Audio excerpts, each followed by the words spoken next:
तो दोस्तों तुम लोगों का 10th और 12th का एग्जामिनेशन का रिजल्ट आ चुका है। जिस भी बच्चे ने बहुत अच्छा रिजल्ट किया है उसके लिए बहुत बहुत अच्छा बात है, ठीक है, उसके लिए बहुत बधाई हो, कॉन्ग्रेचुलेसन। लेकिन दोस्तों मैं एक बात आपको बताना चाहूँगा, जिस बच्चे का भी रिजल्ट अगर कहीं से भी चूक हुआ है और थोड़ा सा ख़राब हो गया है तो उसको कोई भी ज़्यादा घबराने का बात नहीं है, हेडेक लेने का बात नहीं है, एकदम टेंशन करने का एकदम एक जरा भी बात 1% भी नहीं है, ठीक है। बहुत सारा सिनेरियो अभी हुआ है बहुत सारे बच्चे के साथ, किसी को किसी सब्जेक्ट में कंपार्टमेंट लग गया है 10th या 12th के किसी भी स्टूडेंट के साथ, या फिर किसी का सब्जेक्ट में इम्प्रूवमेंट होना चाहिए था कुछ सब्जेक्ट में लेकिन हो नहीं पाया है, तो उस इम्प्रूवमेंट को लेकर के वो अपना परसेंटेज अच्छा करना चाहता है, तो किसी को 1 से या 2 से अधिक में कंपार्टमेंट लग गया है। तो बहुत सारा ये सिनेरियो अभी हुआ है, ठीक है। तो कोई दिक्कत का बात नहीं है, तुम लोगों को 1% भी टेंशन लेने का जरूरत नहीं है, ठीक है। क्यों टेंशन लेने का जरूरत नहीं है पता है? देखो, जिस बच्चे के रिजल्ट अच्छा आए हैं, ठीक है, उसको परसेंटेज सिस्टम से कोई लेना देना नहीं होना चाहिए। देखो, तुमको एक बात पता होना चाहिए कि ज़िंदगी में कोई भी मार्क्स, कोई भी चीज़, ठीक है, तुम्हारे पूरे फ्यूचर को डिसाइड नहीं कर सकता है, ठीक है। तुम्हारे अंदर कितनी काबिलियत है ये कभी कोई भी रिजल्ट डिसाइड नहीं कर सकता है, इस चीज़ की गारंटी मेरे से ले लो, ठीक है। तो तुम कभी भी कुछ भी अपने मेहनत से कुछ भी हासिल कर सकते हो, ठीक है। तो मैं आज इस वीडियो में पूरा कंपार्टमेंट का जो तुम्हारे जिस भी बच्चे को 10th के बच्चे को या फिर 12th के बच्चे को, जिस भी बच्चे को जो कंपार्टमेंट लग गया है, ठीक है, कोई डरने का बात नहीं है, कुछ भी ज़्यादा बड़ा बात नहीं है भाई, तुम्हारा रिजल्ट एकदम अच्छा होने वाला है। कंपार्टमेंट देख के इम्प्रूव कर लो, ठीक है, कोई दिक्कत का बात नहीं है। ये मत सोचना है कि भाई हमारे फैमिली मेम्बर्स में बहुत ज़्यादा प्रेशर हो रहा है, उनको समझाने की कोशिश करो कि भाई उनको मेरे वीडियोज़ को दिखाओ कि भाई परसेंटेज से कोई लेना देना नहीं है, मैं रियलिटी बता रहा हूँ, ठीक है। कोई लेना देना नहीं है, तुम्हारे अंदर कितना कैपेबिलिटी है। हाँ, 12th के बच्चों के लिए थोड़ा सा रहता है कि वो जेई वगैरह में क्राइटेरिया है कि 75% होना चाहिए, ठीक है। तो कोई दिक्कत का बात नहीं है, तुम कंपार्ट देख के उसको इंप्रूव कर लो, कोई दिक्कत का बात नहीं है। या फिर अगर किसी भी रीजन से तुम्हारा 75% क्राइटेरिया क्रॉस नहीं हो पाया है, किसी सब्जेक्ट में कम मार्क्स आया है, तो इंप्रूव के लिए एक सब्जेक्ट को इंप्रूवमेंट वाला एग्जामिनेशन दे देना जो सीबीएसई कंडक्ट कराएगी। तो हम हर चीज़ पे वीडियो लाने वाले हैं, ठीक है, कमेंट बस करो। तो आज हम कंपार्टमेंट से रिलेटेड पूरा वीडियो तुमको बता रहे हैं। जिस भी बच्चे का क्लास 10th और 12th में कंपार्टमेंट लग गया है, कोई डरने का बात नहीं है। देखो, यहाँ पे बात आती है क्या कि अब रिजल्ट खराब आ गया तो सोसाइटी क्या बोलेंगे, फैमिली मेम्बर्स में भी माँ पापा अगर समझ रहे हैं लेकिन सोसाइटी को क्या जवाब देंगे, ठीक है। समाज का यहाँ पे बहुत खेला है, ठीक है। तो समाज से कोई लेना देना नहीं तुमको रहना चाहिए, रियलिटी बता रहा हूँ। क्योंकि समाज में अगर तुम्हारा रिजल्ट अच्छा भी आ जाता तो समाज को बहुत जलन होता और उनको तब भी सुख चैन और शांति नहीं मिल रही होती, और अगर तुम्हारा रिजल्ट खराब आ गया तब भी उनको सुख चैन और शांति नहीं मिलेगी, ठीक है। तो कोई लेना देना नहीं है, रियलिटी बता रहा हूँ। तो मेरा यही रिक्वेस्ट रहेगा कि चैनल को सब्सक्राइब करके रखो, ताकि जो भी इन्फॉर्मेटिव वीडियो तुम लोगों के लिए मैं अपलोड करने वाला हूँ इस सारा चीज़ से रिलेटेड तुमको पता चलते रहे, ठीक है।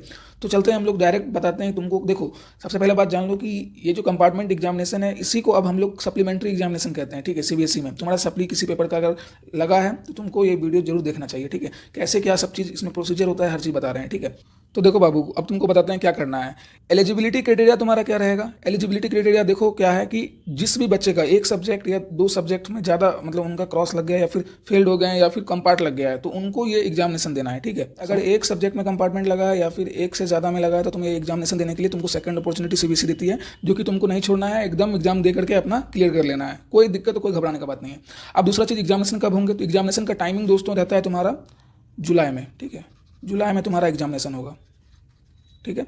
पता चल गया, जुलाई में एग्जामिनेशन होगा। कितने सब्जेक्ट का तुम्हारा कंपार्टमेंट तुम दे सकते हो, कितने सब्जेक्ट का दे सकते हो? देखो, क्योंकि देखो यहाँ पे रूल्स एंड रेगुलेशन कुछ कुछ अलग हैं, बता देते हैं क्या सब है। देखो, क्लास 10th के जितने बच्चे हैं, ठीक है, क्लास 10th के जितने बच्चे हैं वो 2 सब्जेक्ट का तुमको कंपार्ट दे सकते हैं, एकदम तुमको पता रहना चाहिए। और क्लास 12th का भी देखो क्या हुआ है ना कि पिछले साल तुम्हारा एक ही दिन एग्जामिनेशन कंडक्ट हुआ था, तो इस वजह से तुम यही ना समझोगे कि एक ही सब्जेक्ट का एग्जामिनेशन हो पा रहा है। मतलब उस टाइम के लिए, मतलब सेम ईयर में अगर तुम्हारा एक सब्जेक्ट में कंपार्टमेंट लगा है 12th क्लास में, तो तुम एक सब्जेक्ट का कंपार्ट दे करके अपना क्लियर कर सकते हो, कोई दिक्कत का बात नहीं है, मतलब 1 सब्जेक्ट, ठीक है। सिलेबस क्या होगा? सिलेबस तुम्हारा दोस्तों सेम रहेगा, सेम एज अर्लियर। जो पहले था तुम्हारा सिलेबस, कोई चेंजिंग नहीं है, वही सिलेबस है। तुमको जो भी सब्जेक्ट में प्रॉब्लम आया है उस सब्जेक्ट का अच्छे से प्रिपरेशन करके तुमको एग्जामिनेशन दे देना है, ठीक है। कोई दिक्कत की बात नहीं है। जहाँ दिक्कत हो तुम मेरे टेलीग्राम लिंक में ज्वाइन कर लो, मैं तुम्हें हर चीज़ प्रोवाइड भी कर दूंगा एग्जामिनेशन से रिलेटेड भी, ठीक है। अब देखो, तुम्हारा जो 5th नंबर मन में क्वेश्चन रहता है कि कॉपी चेकिंग कैसा होगा, क्योंकि देखो बहुत सारा मन में रहता है कि भाई अब कंपार्टमेंट का भी कॉपी हार्ड चेक हो जाएगा क्या? नहीं, एकदम हार्ड चेक नहीं होगा।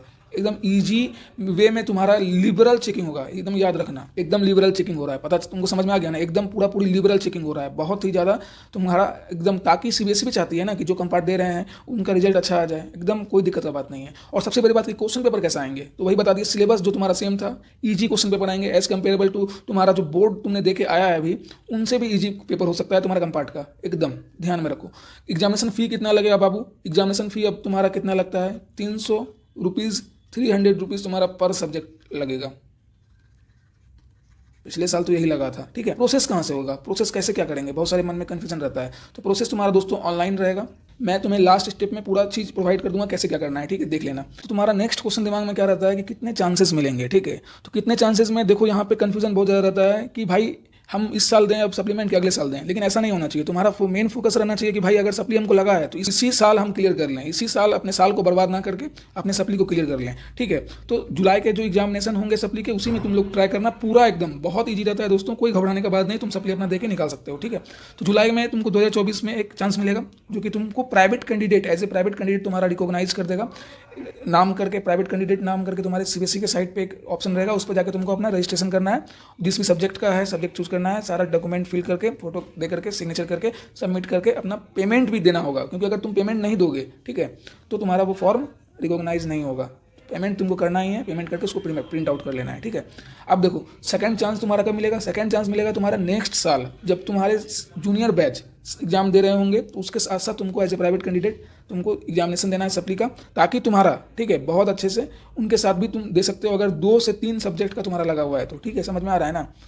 अब तुमको जुलाई में फिर से एक चांस मिलेगा, कैसे मिलेगा, जब तुम्हारे जूनियर का सप्ली होगा फिर से जुलाई में, तो तुम उसके साथ साथ फिर से तुम दे सकते हो, तो तुमको 3 चांस के बारे में सोचना ही नहीं है, समझ में आ रहा है ना। अब देखो ये जो सप्ली का रिजल्ट है, रिजल्ट कब निकलेगा, सबसे बड़ा बात रहता है कि भाई रिजल्ट कब निकलेगा, तो देखो रिजल्ट जल्दी निकल जाता है, अगस्त तक में तुम्हारा रिजल्ट निकल जाएगा। कैसे अगस्त तक में निकल जाएगा भाई, क्योंकि बहुत जल्द इसलिए निकालना रहता है, जुलाई में एग्जाम हुआ अगस्त में इसलिए आ जाएगा क्योंकि बच्चों को कॉलेज में एडमिशन कराना रहता है, तो सीबीएसई भी चाहती है कि ज़्यादा सेशन लेट ना हो, ठीक है, तो जल्दी रिजल्ट तुम्हारा आ जाएगा, कोई दिक्कत का बात नहीं है, समझ में आया ना। अब देखो तुम्हारा एक क्वेश्चन और रहेगा कि will practical marks be added in compartment examination. तो देखो जो तुम्हारा प्रैक्टिकल मार्क्स, ठीक है, ऑलरेडी स्कूल्स के द्वारा सबमिट हो चुका था, जैसे किसी का मान लो फिजिक्स या केमिस्ट्री में तुम्हारा कंपार्ट लग गया, तो उसका प्रैक्टिकल मार्क्स अगर मान लो 12th में वो बंदा है, तो उस बंदे को अगर 70 में थ्योरी है और 30 नंबर का प्रैक्टिकल है, 30 में अगर मान लो किसी को 29 मिला हुआ है, तो उसको कोई दिक्कत का बात नहीं है। अगर जिस भी बच्चे का प्रैक्टिकल मार्क्स सबमिटेड है, उसने प्रैक्टिकल अपना दिया था पहले, तो उसको कोई जरूरी नहीं है प्रैक्टिकल देने का, प्रैक्टिकल तुम्हारा नहीं होगा, सिर्फ तुमको कंपार्ट देना है थ्योरी मार्क्स का, समझ में आ गया ना। एकदम तुम्हारा क्या हो जाएगा, ये ट्रांसफर हो जाएगा, फिर से यही प्रैक्टिकल मार्क्स तुम्हारा ट्रांसफर हो जाएगा, समझ में आ गया। और जिस बच्चे, लेकिन यहाँ पे केस है कि जिस बच्चे ने अब्सेंट कर दिया था, अब्सेंट ही हो गया था पिछले बार, ठीक है, प्रैक्टिकल मार्क्स में, या फिर प्रैक्टिकल में भी फेल हो गया है, तो उसको फिर से प्रैक्टिकल देना पड़ेगा, ठीक है, अब्सेंट या फेल में तुमको फिर से देना पड़ेगा, समझ में आ गया ना।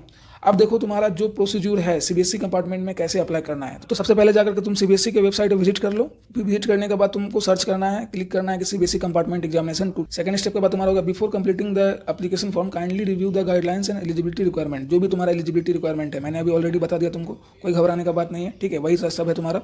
और इंटर योर पर्सनल इन्फॉर्मेशन, और तुमको क्या करना है, फिर अपना पर्सनल इन्फॉर्मेशन जो है, नाम तुम्हारा, रोल नंबर, फिर डेट ऑफ बर्थ, फिर उसके बाद ये सब डाल करके अपना क्लिक करना है अप्लाई नाउ बटन में, ठीक है।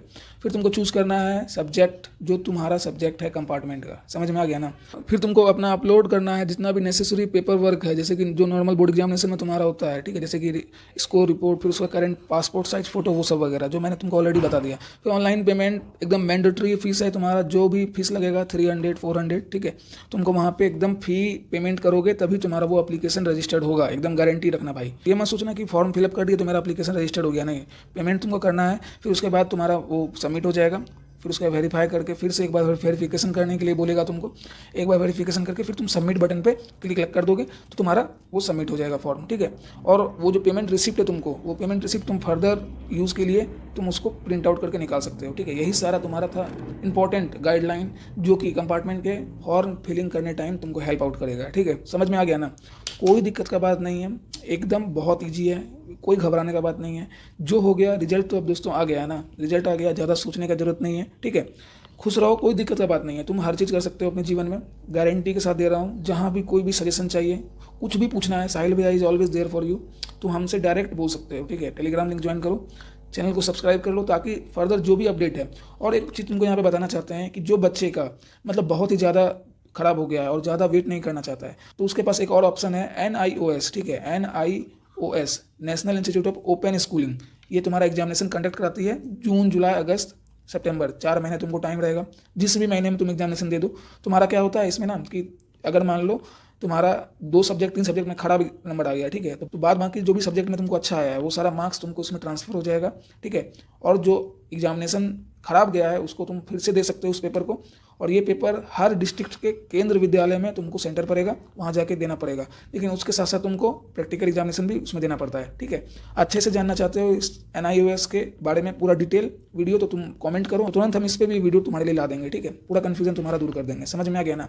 तो चलो मिलते हैं नेक्स्ट वीडियो में, और चैनल को सब्सक्राइब करो, और जो भी तुम्हारे दोस्त वगैरह का लगा है उनको भी भेजो ताकि वो टेंशन फ्री हो सकें, ठीक है। और तुमको मेहनत करना है यार, ठीक है। 1 महीना रगड़ के पढ़ दो, जून में तुमको टाइम मिला हुआ है और जुलाई में तुम्हारा एग्जामिनेशन हो जाएगा, एकदम क्लियर हो जाएगा कंपार्टमेंट, ठीक है ना। कोई दिक्कत की बात नहीं है। बेस्ट ऑफ लक तुम्हारे कंपार्टमेंट एग्जामिनेशन के लिए। जाओ तुरंत प्रिपरेशन करना स्टार्ट कर दो, कोई हेडेक लेने का जरूरत नहीं है, रिलैक्स हो जाओ, ठीक है, रिलैक्स हो जाओ, फ्री माइंड रखो, ठीक है, कोई दिक्कत की बात नहीं है। समझ में आ रहा है ना? चलो मिलते हैं नेक्स्ट वीडियो में। Thank you, have a nice day.